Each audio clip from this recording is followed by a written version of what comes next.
Michael, thank you very much. It's an honor to be with everybody. I love Maine, and we worked hard for Maine, and Michael is also working hard for Maine. We have 29 days away from the most important election in the history of our country, and so important that I'm sitting in Miami getting absolutely poured on. We came in by flight, and as you know, a Category 5 hurricane is coming into Florida sometime tomorrow. It's going to be one of the worst ever. It's a terrible, terrible thing. And this is after North Carolina, Georgia, Alabama, etc. But this is going to be a big one. This looks like it could be the biggest one ever. We just had the biggest one ever. So this is something. But I'm seeing the very beginning of it where I am. And I just felt it was very important to continue this call and to make this call because Maine is special and voting in your state, it started today. I'm asking you to get out, make a plan to vote early for Trump, either by mail or in person. Some of you may receive your ballots today, and you need to get that out, vote, and return those ballots as quickly as you can. This election, Maine's 2nd congressional district, also needs to fire the radical left Congressman Jared Golden, who goes around pretending he's my best friend because, as you know, I win Maine 2 by a lot. Those people like me.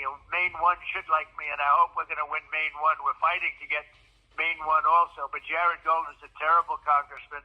He voted with Biden almost every single time for horrible things. I mean, you know what the things are, including open borders, and you discuss so many horrible things, the way they spent money on the Green New Scam and all of this. Jared Golden did this. And we have somebody that's fantastic, Austin Terrio, and he's running for Congress. He's about even in the polls, and he's a guy that I endorsed right at the beginning. He's fantastic. So Jared Golden votes with Kamala Harris about 100% of the time. I mean, virtually 100% of the time, and Biden. They're trying to separate each other. She doesn't want to be associated with him, and she got hit on it very hard today. She said, I don't have any. She's trying to say she has nothing to do with him, but she has everything to do with him. That's why he went out and had a news conference to say that she indeed was a part of this mess that they created. But if you can go with Austin Terrio, he's a fantastic young guy. He's going to really represent you well, and he's got our values. But I also do want to talk, Maine 1, we love you. I've been with you. I've helped your state more than any other president ever in history. We opened up the 5,000 miles to the lobstermen and fishermen, and they closed it, but I'm going to open it up right away, and that's going to give you a lot of income. And if Maine 1 can go with Maine 2, I think we'd win the election even more easily. So I just want to discuss her for just a second because you know that Kamala Harris let in 21 million illegal aliens in less than 4 years. And many of those people were murderers, they were drug lords, they were gang members, and we have to live with them now. We're going to get them out of our country. We have no choice. It's not sustainable. And your radical left governor has announced a plan to resettle 75,000 migrants. Many of them will be murderers, gang members, and terrorists, frankly. And whatever is going on with him, radical left governor, announced the plan already. He wants to resettle 75,000 migrants into Maine. That's only because they told him to do so. He's weak and ineffective. And they told him to do so, and he's saying, yes, sir, yes, ma'am, I will do it. The entire country is going crazy over this. Nobody wants it, and everybody's trying to be so politically correct, but nobody wants it. It'll destroy the fabric of Maine. You can't do it. And I hope you're listening, Maine 1, because you're the one that's going to get them. They're going to be living right next to you. You don't want to have that. You don't want to destroy. Look at what happened in Springfield, Ohio. Look at what happened, go to Colorado and Aurora.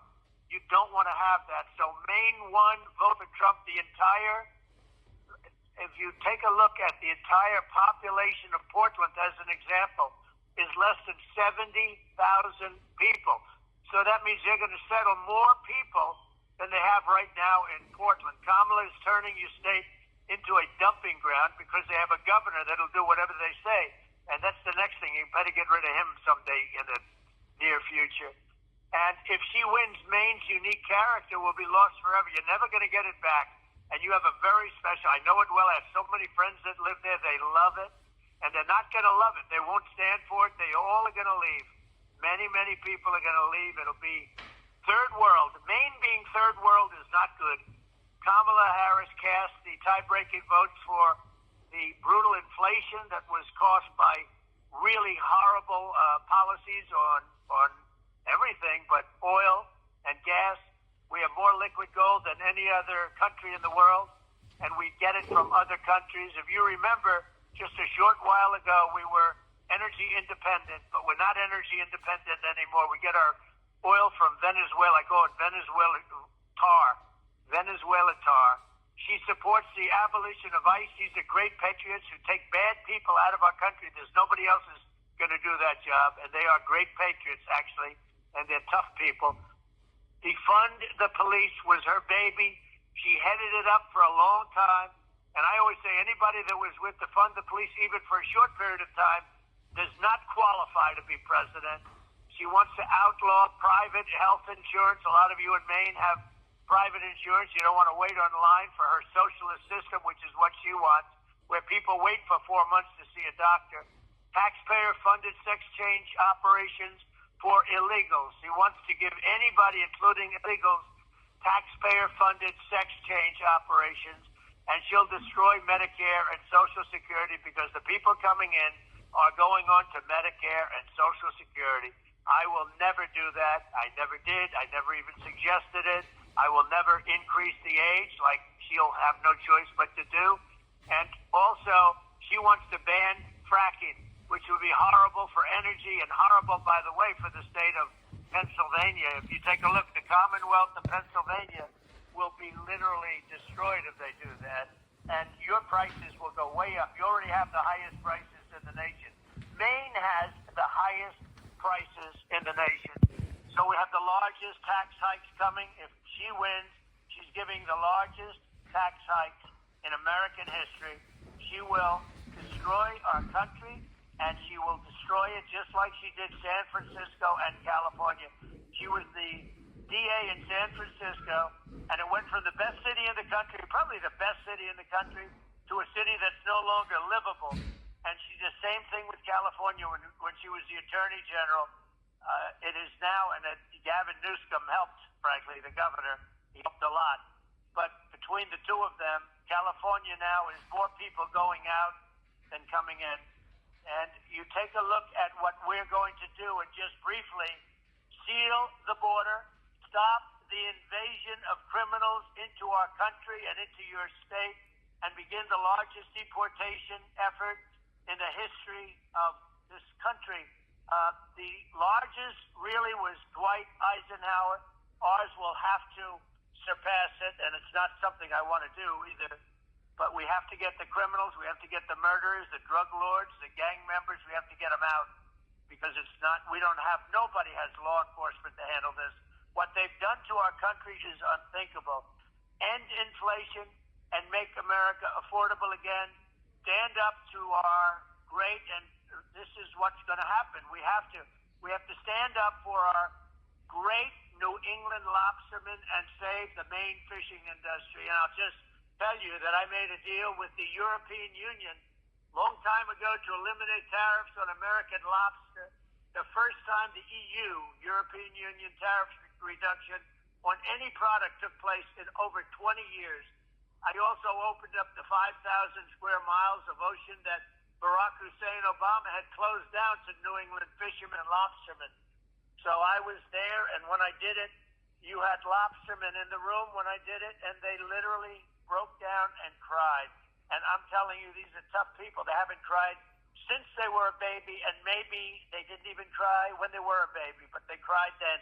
They couldn't believe I did it, and I'm going to do it again on the first day in office. It's so crazy. The Canadians are able to fish there, but the Americans aren't. We're going to open it up. You're going to have Maine lobster, and you're going to have it right near you. Think of it, 5,000 square miles. It is absolutely ridiculous. Other people are allowed to, but you're not. We're going to make America the dominant energy producer in the world, I say always, we have more liquid gold than anybody, including Russia and Saudi Arabia, and we're going to use it. And very important for so many of the people in Maine, no tax on tips, no tax on overtime, and no tax on Social Security benefits for our great seniors. So the seniors have been hurt, and everybody's been hurt by the horrible inflation that was caused by them because of their energy policies and their Green New Scam and all the other things that they do. So we're going to do that. If you remember, no tax on tips, no tax on overtime, no tax on Social Security benefits for our seniors. We're going to stop outsourcing and turn the USA into a manufacturing superpower, and we're going to do that very quickly through intelligent taxation. We will do it very, very quickly. And something I can do that I don't think anybody else can, I know every one of them, prevent World War III and restore peace through strength. We're going to protect the Second Amendment, which is totally under siege. They want to take away your guns. She has openly stated her entire political career she wants to take away guns from everybody. And Kamala wants to confiscate anything having to do with guns or bullets or anything else. So if you're from Maine, I can tell you, you better vote, because you're not going to be allowed. They're going to do it. I mean, they will absolutely do it, because the president has the power to do that. And as you know, I totally protected the Second Amendment, and it has been under siege. We didn't do anything. We left our Second Amendment exactly as it is. We're going to also cut federal funding for any school pushing critical race theory and radical gender ideology. We will cut it. It will not happen. And, of course, we're going to keep men out of women's sports, which is taking over our country since these people have been in. Men in women's sports, the most ridiculous thing anyone's ever heard of. But for all of that to happen, you must go out and vote early and vote for Trump, and you got to do it. And if you ask for vote24.com/Maine for information, they'll give you everything you need to know. And after you vote, volunteer to help us turn in more voters. We want to sign up everybody. We really want to win Maine 1. Maine 2 loves me. Maine 1, I'm okay, but not as good as I should be, because all of the things I'm talking about, which very much affect Maine 2, they also affect Maine 1, especially in income and on your taxes and on all of the other things. Remember, I'm cutting your taxes, gave you the largest tax cut in history, and she is going to raise your taxes 47%. So you could call TrumpForce47.com. So we want to make a landlord, we want to have a landslide that's really, we use this little expression, too big to rig. If it's too big to rig, in other words, we get so many votes that they can't rig it, they can't play around with the numbers, play around. It won't make sense for them. They'll try to do it anyway, but it won't make sense. Too big to rig. And remember, send in that ballot today right away. And Maine and everybody on the phone, I really want to thank you for a great relationship we've had. And I'll be up there soon to see you. I may even make one more call to you before the most important day in the history of our country, which is going to be November 5th. And because I want to bug you to get out and vote. And Maine 2, I know how good I am there because you've seen what I've done for you. But Maine 1, I've been just as good for you. And you just can't vote for these people. Look at the horrible job that they've done on the hurricane that hit North Carolina, Georgia, South Carolina, Alabama, Tennessee, and Florida. It's the worst job, they say, in the history of our country in terms of the aftermath of a storm or a hurricane. There's never been anything so bad and incompetently handled. And that's just an indication. That's the way they run our country. Look at what they did with Afghanistan. Not the pullout. We were pulling out, but we were getting out with dignity and strength. The way they pull out, it's the most embarrassing moment in the history of our country. We wouldn't have had, if you look at what's happened because of that, I believe that Putin went into Afghanistan. He went into Ukraine because of that. Putin went into Ukraine, and he went in strongly. The Afghanistan situation has caused that because he looked and saw what was happening, and he said, gross incompetence. And we have the exact opposite. So just remember, you wouldn't have the Afghanistan pullout, that horrible pullout, the way they pulled out. We were pulling out. We would have been out sooner than them, but we were doing it with dignity and strength. you wouldn't have had the Ukraine invasion by Russia. He would have never done it, regardless of anything. He wouldn't have. You wouldn't have had October 7th with Israel, and you wouldn't have had all of the bad things that were brought about by inflation. So I ask you for your vote, and Maine 1, get out there and vote because you're affected so much, just as big as Maine 2. And with that, I'm going to give you back to Michael. He's doing a great job. He's essentially the head of the Republican Party. He was in, as you know, North Carolina, did a phenomenal job. We won the election. We had no shenanigans played because he had it very well coordinated. And Michael, great job. And let's see if we can win Maine 1 and Maine 2. And I'll probably speak to you again in a week. Thank you all.